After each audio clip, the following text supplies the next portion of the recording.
Hello and welcome to this review of TSP portfolios and outlook for the second half of 2022. It has been a very difficult semester for the financial markets. If we come back to the beginning of the year, we started with expectations of strong growth, but also high inflation. The Federal Reserve changed its tone early in January, causing the first upward moves in interest rates. Then, from February, the war in Ukraine increased the inflationary trends well above central bank's target. This triggered a sharp repricing in financial markets, starting with bonds, but the repricing has also widened to the risky assets, in particular those areas of extreme valuations. Almost all asset classes, from US Treasuries to the riskiest ones, are sharply down year to date, driven by rising rates, inflation fears, geopolitical events, COVID resurgence in China, and more recently, by fears of recessions. Over the first semester, the global equity index is down by 20%. This drop in stock markets is among the worst ones over the past 50 years, but still far behind what we have seen during the first oil shock in '73, minus 45%, the dot-com bubble, minus 49%, and the great financial crisis, minus 57%. In Thailand, while the SET index behaved very well during the first 4 months, it lost finally almost 5%. On the bond side, global treasuries are down by more than 7%, while global credit is also suffering with a loss of 12%. The decline in US aggregate bonds has never been seen in the past 50 years, except a similar event at the end of the 70s when Fed sharply increased rates to fight inflation. On currency markets, US dollar was the safe haven, appreciating by more than 7% versus euro and by 6.3% against Thai baht. Finally, commodities, and especially oil, were among the best performing asset classes, though they have undergone a significant correction in June. So Florent, could you tell us what has been done in the TSP portfolios during this turmoil? In January, the TSP funds were prepared for the rising rates with a strong underweight on the sensitivity to interest rates. However, due to positive expectations on growth, we were also positioned on credit and kept some exposure to growth stocks. Given the rapid shift of regime, we introduced more flexibility in the management of TSP funds.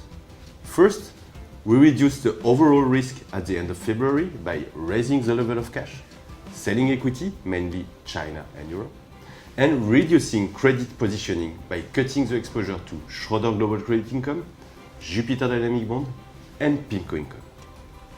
For instance, for TSP Go-Getter, we decreased the equity exposure from 96% at the beginning of the year to 88% at the end of February.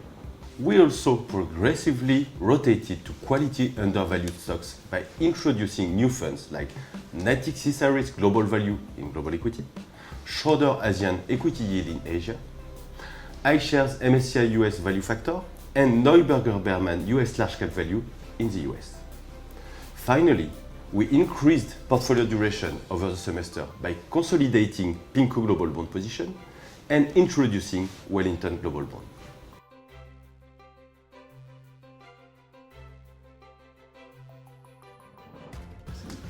We see 5 key topics in our central scenario for the second half of the year.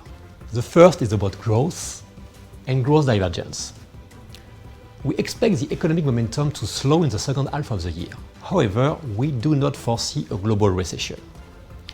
The economic outlook will show divergences in growth, inflation, and policy mix across regions. Stagflation, which is a combination of inflation and low growth, will be a common feature across developed markets. The US economy is set to slow below pre-crisis levels, avoiding stagnation. But the Eurozone is fragile and we anticipate stagnation in 2022. China growth should rebound in the second half of the year thanks to policy support and due to the fallout of COVID-19 curbs. To summarize, country risk is back. Second topic is inflation. Inflation may be close to a peak, but will stay high due to deglobalization, supply bottleneck, high commodity prices, and US wage growth. The third topic is central banks.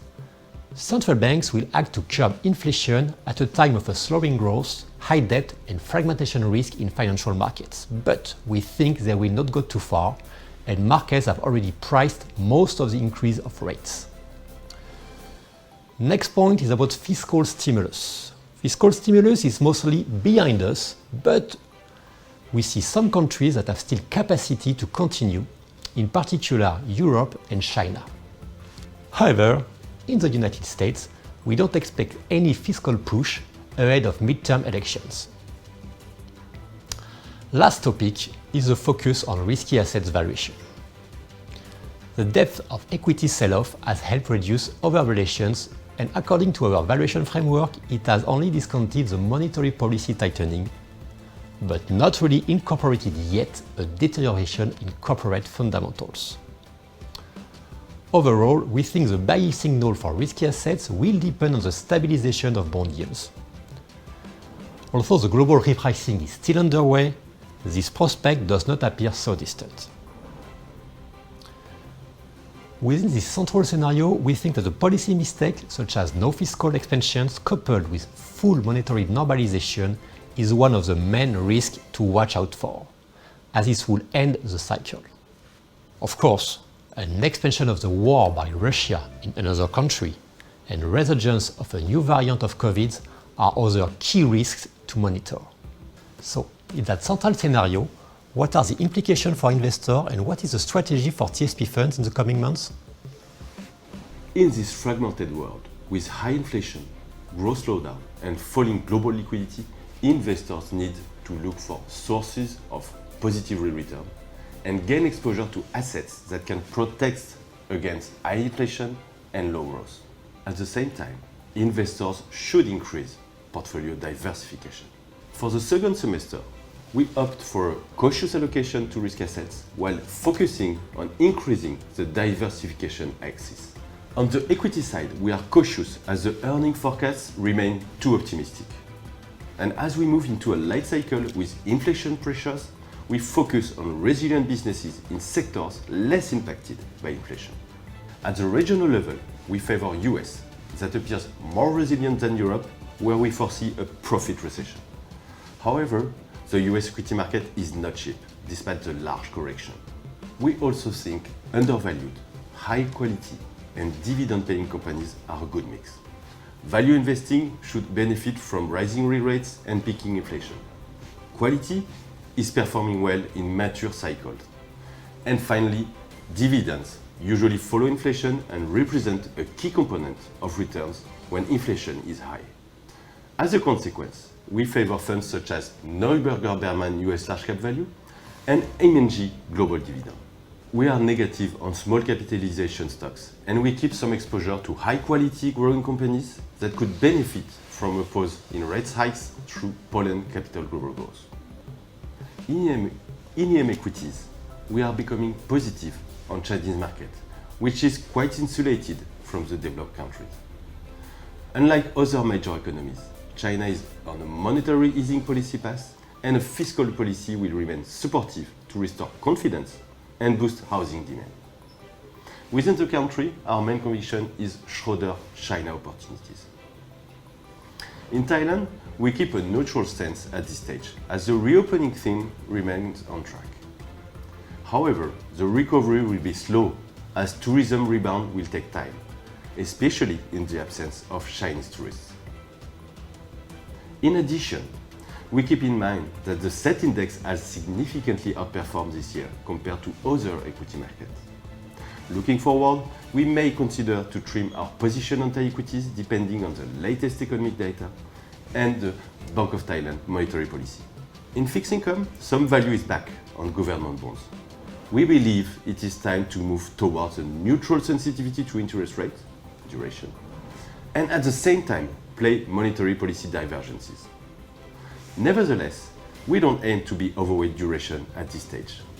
We may decide such positioning if growth disappoints and central banks were to turn more accommodative. To increase this sensitivity to interest rates, we invest in funds such as PIMCO Global Bond and Wellington Global Bond. In Thailand, we think it is too early to increase duration. In the short term, upward pressure on rates may continue, as Bank of Thailand has shifted to a more hawkish stance amid elevated inflation figures. Overall, against the current backdrop, a large underweight in global fixed income versus local is now less justified, and it would now make sense to partially reallocate towards global bonds.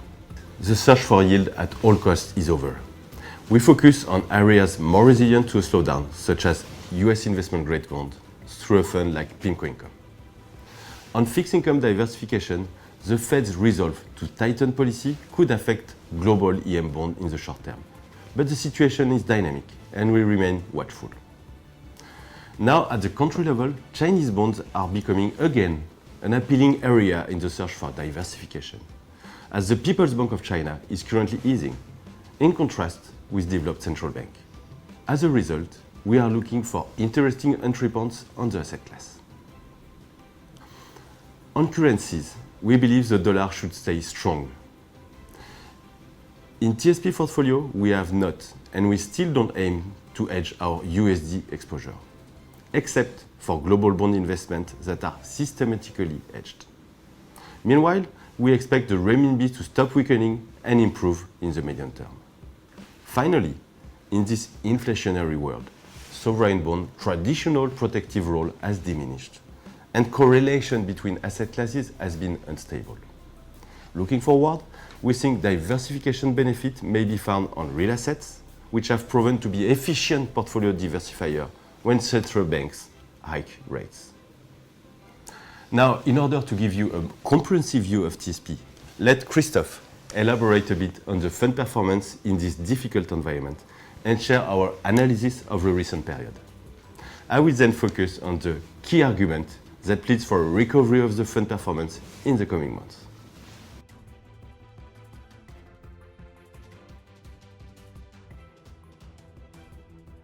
Overall, during the first 6 months of 2022, TSP funds suffered in relative terms from different factors. First, from the positioning on credit in global fixed income, especially at the beginning of the year. Second, from the disappointing performances of a few funds. The first one is JP Morgan China. The fund was one of the top performers in Chinese equity over the past 5 years. There is a strong bias in this portfolio towards quality growing companies, which have suffered a lot, especially in January. We are still convinced that JP Morgan has one of the best teams for managing Chinese equity. We continue to hold it, but we have diversified the exposure to China with Schroeder China opportunities. The second one is Amundi Poland Capital Global Growth. It's a bit the same story than JP Morgan China regarding the bias towards quality growing stocks, such as Microsoft or Amazon. We also reduce a lot the exposure to this fund, keeping a small holdings to balance the risk in portfolios. The third fund is Jupiter Dynamic Bond. The manager was strongly exposed to high yield bonds and increased the sensitivity to rates in the portfolio early this year. He tends to be contrarian, but he has proven in the past his ability to anticipate the inflection points in the market. We keep confidence in this manager, but we have trimmed the exposure as we favor investment grade versus high yield. Lastly, most Thai equity funds have been unable to beat the set index, and in particular Tisco Strategic. In 2022, the fund has been hit by the rotation in the market, and we have reduced its exposure in order to increase Ketam Set 50, which is better exposed to larger capitalization stocks. Nevertheless, we are still positive on Tisco Strategic. Now on the positive side, the overall allocation to asset class was positive due to the cash positioning, the underweight in rate sensitivity, and the more constructive stance towards domestic Thai assets versus global ones. And also a few funds did very well, in particular Schroeder Emerging Asia. Overall, asset class diversification didn't help during this first part of the year. It's rare to see treasuries and almost all risky asset class going down strongly at the same time.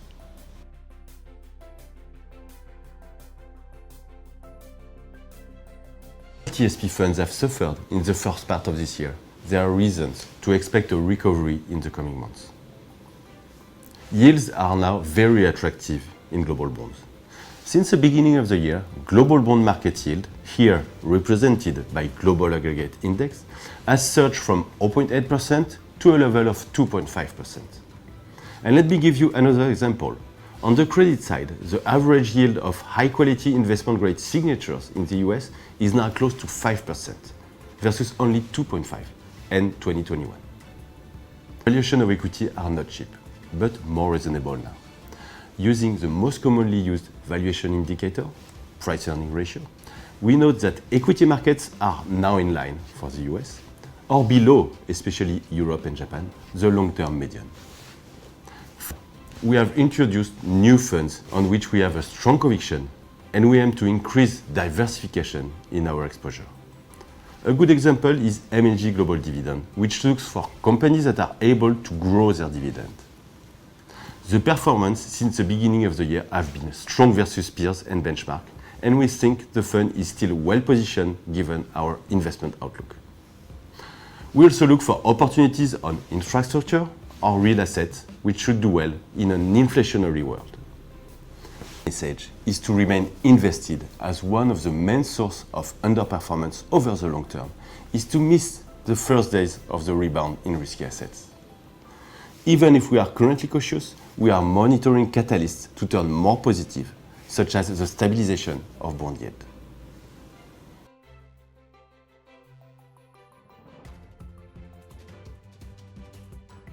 Each TSP fund was designed to constitute the main engine of an investor's portfolios over the long run. First, from wealth preservation to wealth accumulation, each fund caters for different risk appetite, allowing each investor to find their right fund. Then, all investments of TSP portfolios were selected by an experienced team of 29 analysts from a screening of over 20,000 international funds that cover all asset classes, fixed income, equity, thematics, allowing the strategy to benefit both from global and local trends.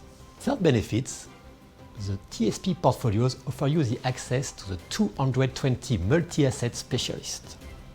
These portfolio managers, strategists, and analysts have a long experience in all types of market configuration and are fully mobilized in the daily management of your portfolios. Finally, identifying the right time to invest is not easy.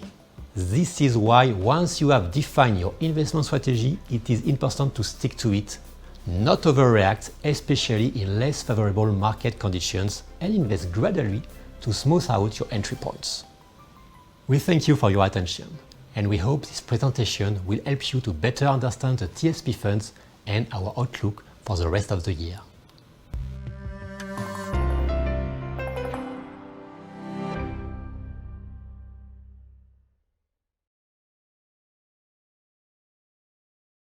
ให้ชีวิตการเงินดีทั้งวันนี้และอนาคต TTB เปลี่ยนเพื่อให้ชีวิตคุณดีขึ้น